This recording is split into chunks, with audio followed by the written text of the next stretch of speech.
Hey, I'd like to welcome you to another episode of the Mission Matters Business Podcast, your source for all things business. My name is Adam Torres. You can follow me on Instagram at AskAdamTorres to keep up with my releases, book tour schedule, book signings, all that other good stuff. Always love to connect there. And as always, if you'd like to apply to become a co-author of one of my upcoming books, just head on over to the website, missionmatters.com, and click on Become an Author to apply. All right, so today I have Chris Snook on the line. He's best-selling author of Digital Sense, a common-sense approach to social business strategy, marketing technology, and customer experience. And he's also on the board of directors over at emerge.com. Chris, welcome to the show. Thanks, Adam. Appreciate it.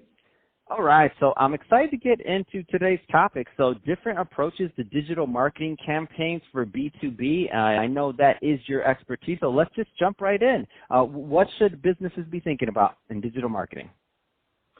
It's a good question. You know, they have a lot to think about, and I'm sure everyone listening to this, if they've done any kind of recent digital marketing strategy sessions or whatever, they've been demo kinds of software. They've been pitched a bunch of stuff related to how much content they need and maybe which channels they need to be on depending on the thing. But, you know, I think as you probably are well aware, you know, with your work, the difference between B2B and B2C marketing is pretty stark. And a lot of the B2B marketing tactics are not wrong, but they come at a heavy cost and a heavy infrastructure load. And so for most B2B marketers, what we've seen, especially in legacy industries that are maybe what we would call sales heavy, which could be a number of things, manufacturers, you know, anything but SaaS, basically, where the sales cycles are long, the client values are pretty high, meaning, you know, typically $50,000,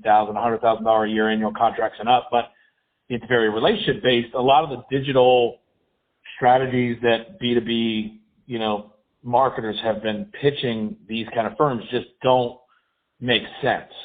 And so, you know, a lot of what we've seen is that a lot of those organizations find themselves kind of in no man's land, where they either get half pregnant and they kind of start down that path and they invest in, you know, CRMs, and then they invest in agencies, and then they got to redo their website and got to do some UX redesign, and then they hire another agency, and then they do some keyword and paid and SEO, and then they got to write blogs. It's endless, isn't it? It's endless, right?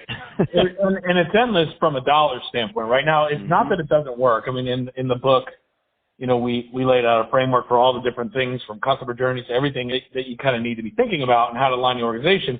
But the business reality for most organizations is what they want is they want leads that are qualified and that are likely to choose them, right? And that's hard because 60 or 57%, according to a lot of the, you know, research out there, of the buyer's journey is completed before they ever pick up the phone and talk to your salesperson. So how do you hijack that relationship right at that point where they've been educated by everyone else, including your competitors, and then you win them into your, you know, sales cycle at a time where they're ready to receive a proposal and maybe make a buying decision? And so that's what everybody wants. It's kind of like, why do you buy a drill? You don't buy a drill because you want a drill. You want it on the wall. And so, what we've kind of got to balance out, I think, as B2B marketers today and as owners is, what's the balance of hard cost investment, team members that are internalized or vetted out through agency partners, and then what's the ROI, and how do we map that to a strategy that isn't commoditized and is sustainable? And I think that's the question everybody's, probably trying to solve for and maybe even frustrated by. Where do you find a lot of people are going wrong in this? Like what are some of, and I know it's going to change from company to company. Obviously, it'll change from industry to size of the company, all those things. But I know that with working with the amount of people that you work with, you see certain themes arise. What are some of those common themes of just errors that are just blatant that you see people making? Yeah, well, errors is kind of like, maybe the right word, maybe not the right word. And I say it because I'm not sure. Error might imply that they were stupid or they did something stupid, right? And I don't think that's the case. I think, our best intentions as as business builders in this industry is people have built tools, right? Built the picks and shovels for the digital gold rush, which is where all of you and I spend the majority of our time, especially on our handset, and where the 20 to 30-year-olds that are now moving into management and more decision-making roles at almost every company in the world, that digital native individual is living there, right? And that doesn't matter whether they're B2B or whether they're B2C focused. And so I don't think it's like an error in the sense of stupidity. I think it's, or miscalculation. I think it's an error of inertia, which is that we've now created a whole generation of people that are moving into decision-making roles that are digitally native and that kind of work one way, and we're still being governed by two generations. One, which is, my generation, Gen X, that is kind of comfortable in a digital world but grew up without it,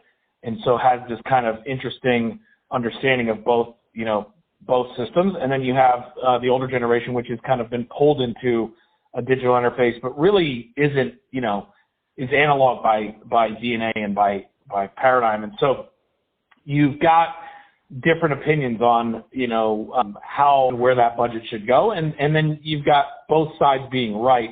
And so what a lot of times happens is you get midway commitments to one or the other.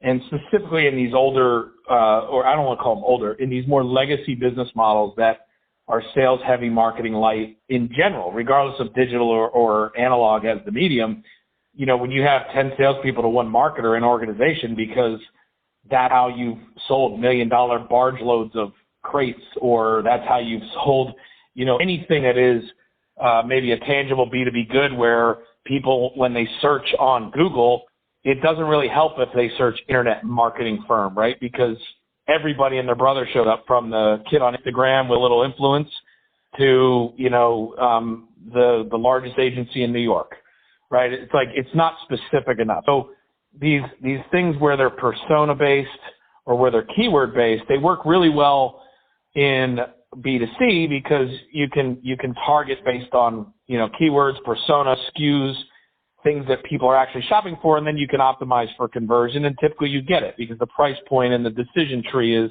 more immediate, right? And it's needs-based. In B2B, the need is there, but the decision tree isn't immediate because typically these are decisions you don't unwind, right? It's not a $20 t-shirt you can throw out and buy a new one. These are, relationships that maybe your business can't function without. So if you get them wrong, it really hurts, right? And so the old school way of doing that was, you went to trade shows or you went to conferences, and people still do that today, obviously, but it was very sales heavy, very phone heavy.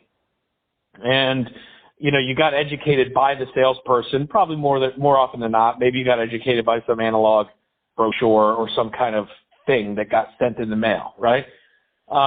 And that now has morphed into content marketing and kind of a more robust awareness around even the creation of this problem that I didn't even know I had, right? Like I didn't know my data was unstructured until you told me what unstructured data was and how I could use it. And so as B2B SaaS has really kind of proliferated and created all these new efficiencies in the funnel, so to speak, it's created this whole need for content, and relevant, and this whole educational thing that now can be self-directed.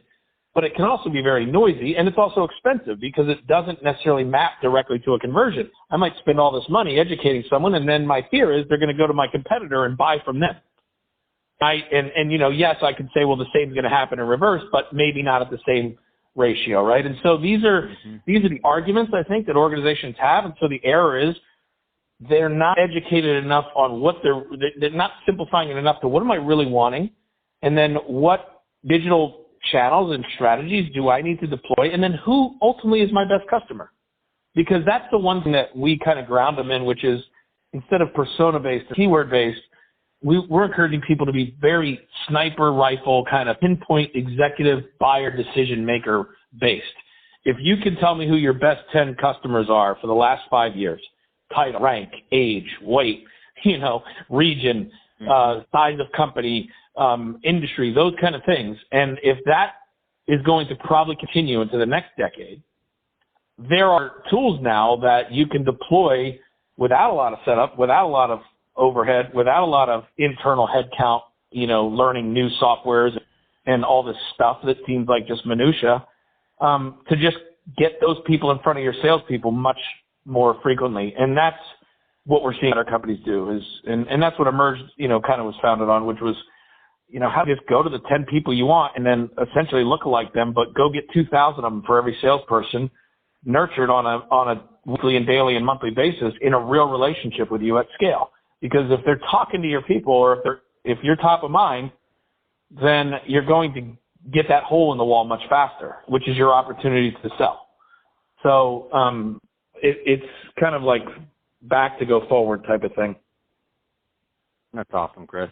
And so I can talk to you about this all day long. I mean, I love what you're talking about. I love the different thought process around targeting avatars, creating an avatar. I mean, you didn't use that word, but the same thing, creating an avatar, your ideal customer, your ideal client profile, many different ways to say it, and really getting and duplicating that at scale, and really making your salespeople focus on the right target for your business and who makes sense. I want to clarify one thing. I'm saying not an avatar, right? What I'm saying is that let's just talk about your business, because I like what you're doing, and I've used it as a tactic, publishing and books, for years. Wiley did the last one, but I self-published 3 before that, and I pretty much in every business I ever did wrote a book at some level since 2006. And there was a strategy behind it, just like I know you have a strategy, right? It was about having this business card on steroids that was very tangible, that was a physical thing. Sure, it could be consumed in digital form and audio and all these other things. But the reality is that if I hand you a physical hardback book that's 248 pages or whatever digital set is, and I give it to you and my name's on the front and I sign it with my phone number in it, you're not throwing that out, right? And that's a relationship. So if I know that I need to sell Adam Torres, or let's say Adam Torres is my customer and he's one of my sweet spot customers. He represents my strike zone. Right? If I could have 1,000 of him, I'm King Kong in my industry. Well, if I know Adam Torres is a real person in my company and he buys from me, and I just want to know how many more Adam Torres there are, I'm not looking for avatars. What I'm looking for is people on LinkedIn, like, in other databases at companies that are just like Adam's, right? That have the same role, and that the guy's name is Joe Gibson or whatever, and he's at 123 Main Street in wherever, and I'm sending them a copy of the book. That's one example. Right now, that's not the strategy. That's a tactic inside the strategy. But the point is, what we're talking about with Emerge is I'm not spending any money on stuff that doesn't do that. Because if I can do that 1,000 times a month, 2,000 times a month with both physical and digital related content that's relevant, Adam and Joe and Bob and Susie and every other real person doing that job with that problem now knows who I am, and they feel connected to me in a way that is real. And that's what we're seeing works, and that's what is worth the investment. The ROIs are exponential right now. The arbitrage is huge because everyone else is wasting money on keywords and things like that just put them in a funnel that ends up educating them for when I have my book in their lap and they go, holy crap, this guy knows his stuff. And I pick up the phone and call me after everyone else has done their job educating them. And that's what you're trying to, help people do. And that's an example. It's not an avatar. It's a real person. So, Chris, if somebody's listening to this and they will learn more about Emerge or to follow up and learn about your book or anything else, any other project you're working on, what's the best way for them to do that? The best way, twofold. One, visit emerged.com, EMERGED.com. And, literally you can request a complimentary report. We'll do an analysis. We'll see if there's a list of folks out there that are real human beings that can be nurtured for you. And if not, we'll point you in a different direction. But that's the easiest way to kind of just take no risk and see that. And then the second way to connect with me personally or whatever, just go on LinkedIn and connect to Chris J. Snook and, find me on LinkedIn and say hello and let me know that you like the podcast and that you're a fan of Adam's, and, we'll connection. Awesome, man. Well, hey, Chris, it's been awesome having you on the show today, and thank you for sharing all your tips and insights. And the audience, as always, thank you for tuning in. Hope you got a lot of value out of this. If you did, don't forget to subscribe to the podcast, leave me a review on the Apple iTunes Store, share this with your friends and your family. I mean, do those great things we do to support our podcasters. I really do appreciate it. And, Chris, thanks again for coming on the show.